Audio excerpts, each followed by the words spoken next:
শুভ সকাল আমার প্রিয় বন্ধুরা, তোমরা সবাই কেমন আছো? আশা করছি তোমরা সবাই ভালো আছো আর আমরাও ভালো আছি। আবারও চলে আসলাম নতুন ভিডিওর সাথে। আমি শিউলি। আমার নতুন ভিডিওতে তোমাদের সবাইকে অনেক অনেক স্বাগত, ভালোবাসা জানিয়ে আজকের ভিডিওটি আমি এখান থেকে শুরু করছি। আজকে হলো বৃহস্পতিবার আর এখন বাজে ঘড়ির কাঁটায় 8টা, সকাল 8টা।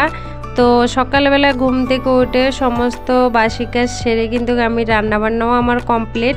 আরুষের এখন স্কুলে যাবে না, আরুষের সমর ক্যাম্প চলছে স্কুলে, তথাপি আরুষকে পাঠাচ্ছি না।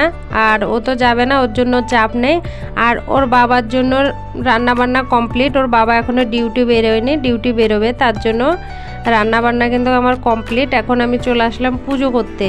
পুজোর ঠাকুরের বাসনপত্র মাজা ঘষা শেষ। আর আজকে তো বৃহস্পতিবার, ঘট পাতবো, তো তার জন্য একটা নারকেল ভালোভাবে ছাড়িয়ে নিচ্ছি।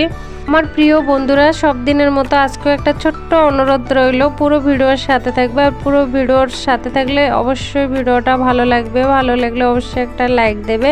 আর আমার চ্যানেলে তোমরা যদি কোনো নতুন বন্ধু হয়ে থাকো, এখনও আমার চ্যানেলটাকে সাবস্ক্রাইব করোনি, তোমরা যদি মনে করো আমার ছোট্ট পরিবারের সাথে থাকতে, তাহলে তোমরা সাবস্ক্রাইব করে আমার পাশে থেকে যেতে পারো।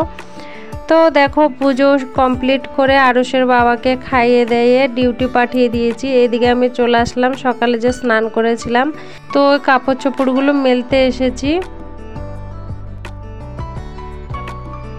আর ঘুমাতে হবে না, ওটো এবার, ওটো ওটো ওটো ওটো, সন্ধে যাচ্ছে, সন্ধে কাজ করতে হবে, ওটো ওটো।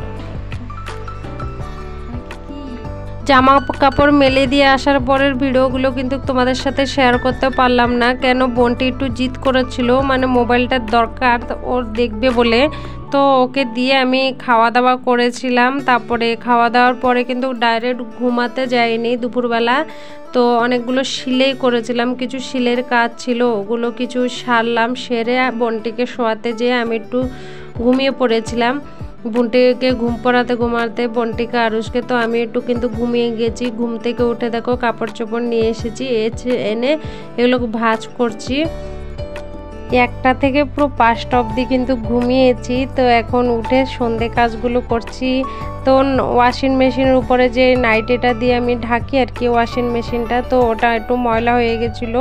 এমনিও তো চৈত্র মাস সমস্ত ঘরের জিনিসপত্র টুকিনাকি আস্তে আস্তে অল্প অল্প করে সব ধুচ্ছি, তার জন্য নাইটিটাও ওয়াশিং মেশিন থেকে নিয়ে কেচে দিলাম। তো ওটা শুকিয়ে গেছে, ওয়াশিং মেশিনটা ঢেকে রাখছে। আর এখন জামা কাপড় কিন্তু গোছগাছ করা হয়ে গেছে আমার।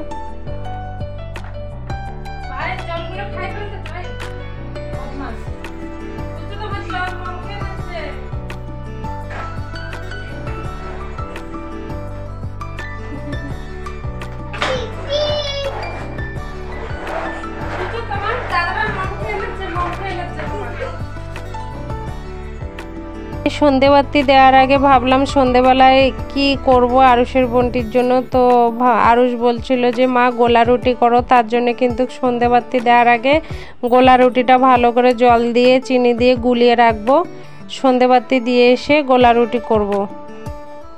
তো সেজন্য কিন্তু গুলিয়ে রাখছি, আটাগুলো ভালো করে গুলিয়ে রাখলে না একটু পরে করলে বেশ ভালো হয় গোলা রুটিগুলো। আর সাং করলে অত জন্য আমার থেকে জন্য মনে হয় না যে ভালো হয়, তো তার জন্য একটু রেখে দিলাম কিছু সময়।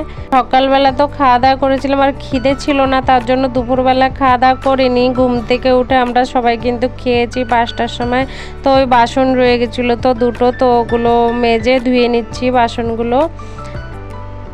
সন্ধে তো এদিকে 7টার সময় হয়, এখনও কিন্তু সন্ধে হয়নি।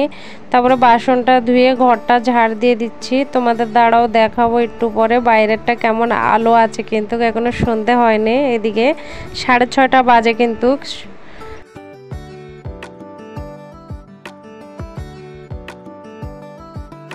এত ঝাড় দেওয়ার পরে যে নোংরা কোথা থেকে আসে সেটাই কিন্তু ভেবে কুল পাই না।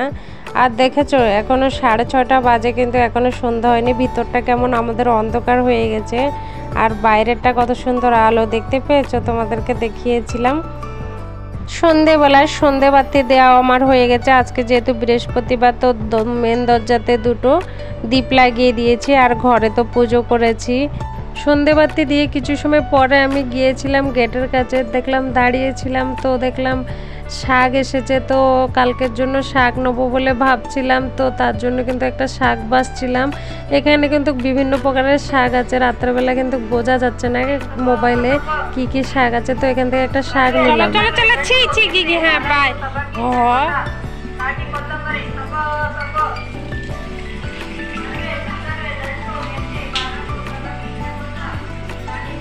আসো আসো, ঘরে আসো, ঘরে আসো বাবা। ওইদিকে তো আমার গোলা রুটি হচ্ছে, তার জন্য ওইদিকে হতে থাক। গোলা রুটি হতে তো একটু টাইম লাগে। তো রাত্রে কি রান্না করব সেটাই গোছগাছ করছি। এদিকে বেসন নিয়ে এনেছি, আজকে বেসনের তরকারি করব। তার জন্য বেসন বড়ার তরকারি করব। আর বেসনে দিয়ে দিলাম হলুদ, লবণ, জিরা গুঁড়ি, ধনা গুঁড়ো, আর কিছু পেঁয়াজ কুচি, আর কিছু কারি পাতা দিলাম, আর কাঁচা লঙ্কা কুচি করে দিলাম। আর এখানে জল দিয়ে মানে যেভাবে বড়া বানায় সেভাবে একটু মাখিয়ে নিচ্ছি। তো একটা কড়াই বসিয়ে দিচ্ছি, দেখো তেল দিয়ে দিচ্ছি। আর ওই ধারে দেখো কিন্তু আমার গোলা রুটি হচ্ছে, দেখা যাচ্ছে অল্প।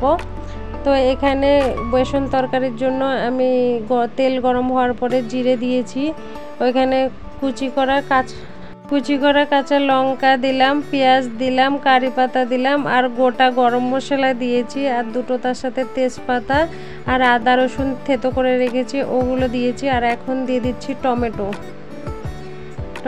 দিয়ে ভালোভাবে একটু নাড়াচাড়া করছি। এখন দিয়ে দিচ্ছি লবণ আর হলুদ, পরিমাণ মতো লবণ আর হলুদ। আর এখানে কেটে নিচ্ছি একটা দই, মানে ওই বেসন তরকারিতে দই দেবো, তার জন্য দই ঢেলে নিচ্ছি। আর দইয়ের উপরে অল্প চাট মশলা দিচ্ছি। চাট মশলা দিয়ে ভালো করে মিশিয়ে নেব দইয়ের সাথে। আজকে দই মানে দইয়ের খট্টা খট্টা মতো লাগবে কিন্তু আজকে বেসনের তরকারিটা। তো দিয়ে জল কিছু দিয়ে কিছু সময় ঢেকে দিচ্ছি। আর দেখো এদিকে কিন্তু গোলা রুটি আমার হচ্ছে, এদিকে রাত্রের তরকারিও আমার হয়ে যাচ্ছে। আর এদিকে আরুষের বাবা চলে এসেছিল, উনি কিছু পরিবার এনেছে। আরুষ কিন্তু আমাকে প্রথমে এনে আমাকে দিয়েছিল, আলু এনেছে, আর দেখাচ্ছি কি কি এনেছে। এদিকে তরকারিটা ফুটে এসেছে, তো তার জন্য ভাবলাম দইগুলো ঢেলে দিই, তারপরে দেখাচ্ছি তোমাদের কি কি এনেছে। তো এখানে এনেছে কি ফুলকপি, আর কিছু পটল, আর এনেছে ছিম। আর রাত্রের জন্য ভাবছি পটল ভাজবো, তো তার জন্য কটা পটল আলাদা করে রেখেছি। আর দেখো দইয়ের সাথে ভালোভাবে তরকারিগুলো ফুটে গেছে।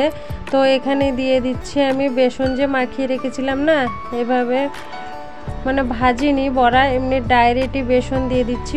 2 মিনিট হওয়ার পরে নাড়াচাড়া করলে হবে, নাহলে এখন যদি সাং নাড়াচাড়া করবো না ভেঙে যাবে গো। আর দেখো এদিকে তরকারিটা বসিয়ে বেসনের দিয়ে এদিকে চলে আসলাম আরুষ মানে পটল কাটার পরে আরুষের বাবা না সকালবেলা টিফিন নিয়েছিল, তো ওগুলো খায়নি, আমাকে বললো বের করে রাখো, দেখো খারাপ হয়েছে কি না। তো আমি বের করে দেখলাম যে না খারাপ হয়নি, ভালো আছে। তো তার জন্য সাইড করে রেখে দিলাম। আজকে না সকালবেলা রান্না করেছিলাম আলু টমেটো দিয়ে রান্না করেছিলাম, আর না ডাল করেছিলাম, ডালটা ওনাকে দিইনি, আর দই দিয়েছিলাম ওনাকে। আর দেখো রাত্রেবেলা পটল ভাজছি, আর তো বেসনের তরকারি আর পটল ভাজি আজকে রাতে, আর কিছু রান্না নেই। দেখো আমার বেসন তরকারিটা বেশ হয়ে গেল, কি সুন্দর কালারটা এসেছে, কিন্তু খেতেও কিন্তু খুব ভালো লেগেছিল, খট্টা খট্টা। আরুষের বাবার কাছে কিন্তু ভালো লাগেনি, আমার থেকে ভালো লেগেছে। তোমাদের যদি মনে হয় এইভাবে বেসন তরকারি করে খেতে, তো একবার ট্রাই করে দেখতে পারো। তো এইদিকে আমার রান্নাবান্না শেষ রাতের, আর এদিকে আমি কিন্তু গোলা রুটি খেতে বসে গেছি। আরুষ বোনটা ওইদিকে খাচ্ছে, টিভি দেখ। বাবা পুজু খাচ্ছ আর টিভি দেখছো? হ্যাঁ বলে বাবা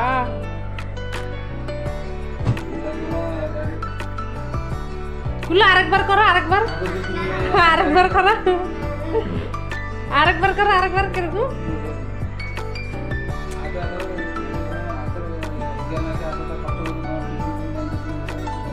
সন্ধেবেলা যে শাক নিয়েছিলাম না, তো আরুষের বাবা বলছিল দেও সকালবেলা তো টাইম হবে না, দেও আমি বেছে কেটে নিই শাকগুলো, তো তুমি সকালবেলা রান্না করে দেবে। উনি থাকলে কিন্তু আমার এভাবে কাজগুলো হেল্প করে দেয়। উনি কিন্তু কাজের থেকে এসে কিন্তু কাজ করছে, তো উনি বলে আমি নাকি শাক কাটতে পারি না, উনি নাকি ভালো করে ছোটো ছোটো করে শাক কাটে। তো উনি কাটে কিন্তু শাক পেঁয়াজ এগুলো কিন্তু উনি কাটতে ভালোবাসে।